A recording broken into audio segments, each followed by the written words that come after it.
एक बार फिर हम आप सभी के लिए एक नई वैकेंसी के बारे में जानकारी लेकर आए हैं। यह वैकेंसी रेलवे की तरफ से निकाली गई है। रेलवे रिक्रूटमेंट बोर्ड की तरफ से आरआरबी की तरफ से ग्रुप डी पोस्ट के लिए। जी हाँ, यह vacancy railway group D post के लिए निकाली गई है। हम इस वैकेंसी से जुड़ी apply date, age limit, application fee, post details, education qualification, pay scales, application process, selection process, exam pattern, exam syllabus, इन सभी के बारे में पूरी जानकारी देंगे। तो अगर आप भी इस वैकेंसी के लिए फॉर्म अप्लाई करना चाहते हैं तो जानकारी को ध्यानपूर्वक सुनें और वीडियो में लास्ट तक बने रहें, जिससे कि फॉर्म अप्लाई करते समय आपसे किसी भी प्रकार का कोई भी मिस्टेक ना हो। तो चलिए सबसे पहले हम लोग जानते हैं रेलवे ग्रुप डी वैकेंसी से जुड़ी पोस्ट डिटेल्स के बारे में। यह वैकेंसी रेलवे रिक्रूटमेंट बोर्ड की तरफ से ग्रुप डी लेवल पोस्ट के लिए निकाली गई है, जिसमें 1 लाख से भी अधिक पदों पर बहाली निकाली गई है, जो कि बहुत अधिक पोस्ट है। तो आप सभी लोग जो रेलवे में जॉब करना चाहते हैं उनके लिए सुनहरा अवसर है। आप लोग फॉर्म अप्लाई ज़रूर कीजिएगा। रेलवे की यह वैकेंसी केंद्र सरकार की तरफ से निकाली गई है, यानी कि सेंट्रल गवर्नमेंट की तरफ से निकाली गई है। इसीलिए आप लोग किसी भी राज्य से हैं, बिहार या फिर अन्य किसी भी राज्य से हैं, तो इस वैकेंसी के लिए फॉर्म अप्लाई कर सकते हैं। तो आप सब लोग फॉर्म अप्लाई ज़रूर करें। नेक्स्ट इसके बाद हम लोग जानेंगे रेलवे ग्रुप डी वैकेंसी से जुड़ी एप्लीकेशन फ़ी यानी कि आवेदन शुल्क के बारे में। इस वैकेंसी के अंतर्गत एप्लीकेशन फ़ी जाति वर्ग के अनुसार सभी वर्गों के लिए अलग अलग रखी गई है। सबसे पहले हम लोग जानेंगे जनरल, ओबीसी और ईडब्ल्यूएस के लिए। इनके लिए एप्लीकेशन फ़ी 500 रुपया रखा गया है। नेक्स्ट है एससी, एसटी और पीएच कैटेगरी। इनके लिए एप्लीकेशन फ़ी 250 रुपया रखा गया है। साथ ही ऑल कैटेगरी फीमेल यानी कि जनरल, ओबीसी, एससी और एसटी सभी कैटेगरी की महिलाओं के लिए भी एप्लीकेशन फ़ी 250 रुपया रखा गया है। एप्लीकेशन फ़ी भी ऑनलाइन के माध्यम से ही पेमेंट होगा। आप लोग गूगल पे, यूपीआई या फिर नेट बैंकिंग के माध्यम से एप्लीकेशन फ़ी पेमेंट कर सकते हैं। एससी, एसटी और फीमेल आप लोग फॉर्म अप्लाई ज़रूर कीजिए, क्योंकि आपके लिए एप्लीकेशन फ़ी कम रखी गई है। साथ ही आप लोगों को बता दें कि आप लोग इसका स्टेज 1 का एग्ज़ाम दे दीजिएगा तो आपका पैसा रिफ़ंड कर दिया जाएगा, यानी कि यूआर, ओबीसी और ईडब्ल्यूएस इनको 400 रुपया रिटर्न किया जाएगा। साथ ही एससी, एसटी, पीएच और ऑल कैटेगरी फीमेल इनको पूरा पैसा रिफ़ंड कर दिया जाएगा, यानी कि 250 रुपया आपको वापस टियर 1 का एग्ज़ाम होने के बाद ही कर दिया जाएगा, यानी कि आपको एप्लीकेशन फ़ी भी नहीं लिया जा रहा है। तो आप सब लोग फॉर्म अप्लाई ज़रूर कीजिए।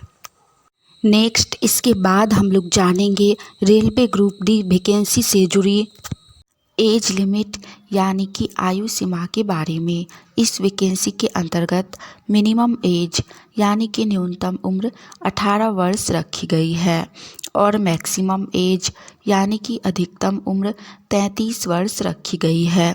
तो आप में से जिनका भी एज 18 वर्ष से लेकर 33 वर्ष के बीच हो वो लोग इस वैकेंसी के लिए फॉर्म अप्लाई कर सकते हैं। साथ ही रेलवे ग्रुप डी इस वैकेंसी के अंतर्गत जाति वर्ग के अनुसार एज लिमिट में छूट भी दी गई है।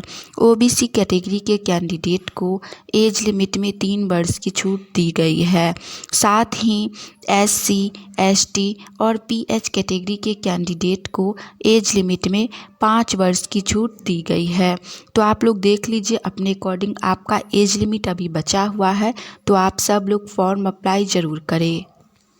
नेक्स्ट इसके बाद हम लोग जानेंगे railway group D exam pattern यानी कि एग्ज़ाम सिलेबस के बारे में। सबसे पहले तो आप लोग जान लीजिए कि रेलवे ग्रुप डी, क्योंकि यह सेंट्रल गवर्नमेंट की वैकेंसी है, तो इसमें एग्ज़ाम आप लोगों का ऑनलाइन के माध्यम से लिया जाएगा, यानी कि कंप्यूटर बेस्ड टेस्ट लिया जाएगा, जिसमें सिर्फ एक ही एग्ज़ाम लिया जाएगा, दोबारा एग्ज़ाम नहीं होगा। दोबारा में थोड़ा सा नॉर्मल सा फिजिकल लिया जाएगा।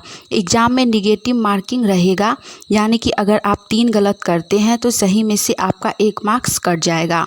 तो जो भी लोग एग्ज़ाम देने जाइएगा सावधानी पूर्वक क्वेश्चन बनाइएगा, ज़्यादा रॉन्ग नहीं कीजिएगा, नहीं तो आपका सही में से मार्क्स कट के बहुत कम हो जाएगा।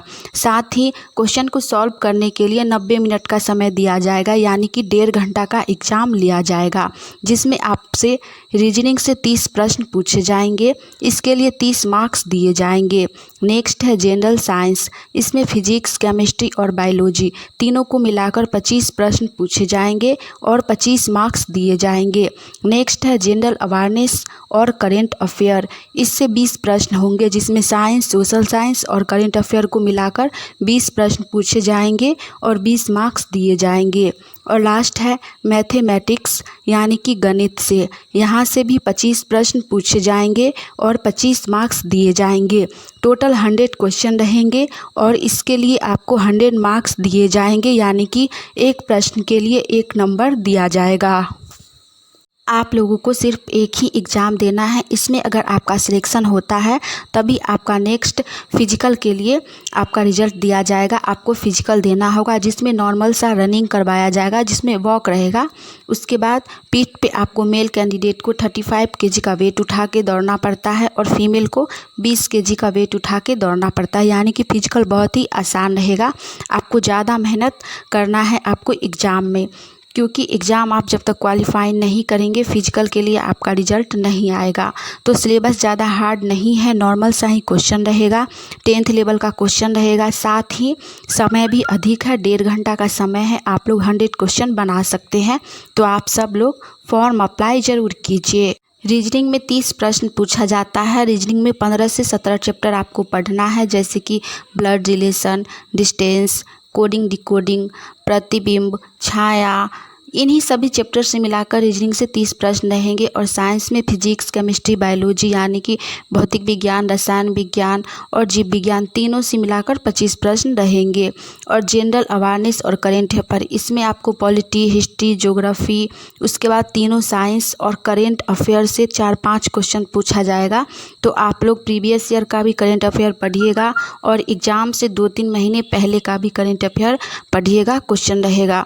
उसके बाद है मैथ। तो मैथ में भी 10th लेवल से ही क्वेश्चन पूछा जाएगा। तो आप लोग 10th का बुक से भी पढ़िएगा अच्छे से, सब चैप्टर मैथ का रिवाइज कीजिएगा। प्रॉफिट लॉस, डिस्टेंस, पाइप टंकी, नाव धारा, ये सभी चैप्टर से आप पढ़िएगा। इंटरेस्ट, तो आप आराम से 25 क्वेश्चन मैथ का सॉल्व कर सकते हैं, सिलेबस ज़्यादा हार्ड नहीं है। इसके बाद लास्ट हम लोग जानेंगे रेलवे ग्रुप डी वैकेंसी से जुड़ी एजुकेशन क्वालिफिकेशन, यानी कि शैक्षणिक योग्यता के बारे में। यह वैकेंसी ग्रुप डी की तरफ से निकाली गई है और इसके लिए क्वालिफिकेशन 10वीं पास रखी गई है, प्लस में ITI रिलेटेड ट्रेड से रखी गई है। यानी कि आप लोग किसी भी ट्रेड से ITI किए हुए हैं, 10वीं पास हैं, तो इस वैकेंसी के लिए फॉर्म अप्लाई कर सकते हैं। हमने इस वैकेंसी से जुड़ी सारी जानकारी दे दी है। अभी इस वैकेंसी के लिए फॉर्म अप्लाई स्टार्ट नहीं हुआ है, लेकिन 2025 में इस वैकेंसी के लिए बहाली निकाली जाएगी, फिर फॉर्म अप्लाई का डेट जारी किया जाएगा, तब आप सभी फॉर्म अप्लाई कर सकते हैं। लेकिन तब तक जो भी लोग इस वैकेंसी के लिए फॉर्म भरना चाहते हैं वो लोग एग्ज़ाम सिलेबस के अकॉर्डिंग अभी से ही परीक्षा की तैयारी में लग जाइए। बहुत ही जल्द 25 जनवरी से फरवरी तक इस वैकेंसी के लिए ऑफिशियल नोटिस जारी करके अप्लाई डेट जारी कर दिया जाएगा, तब आप सब फॉर्म अप्लाई कर सकते हैं। चलिए आज के लिए इतना ही, मिलेंगे हम आप सभी से नई वैकेंसी की जानकारी के साथ। तब तक के लिए आप सभी चैनल के साथ जुड़े रहिए। जय हिंद।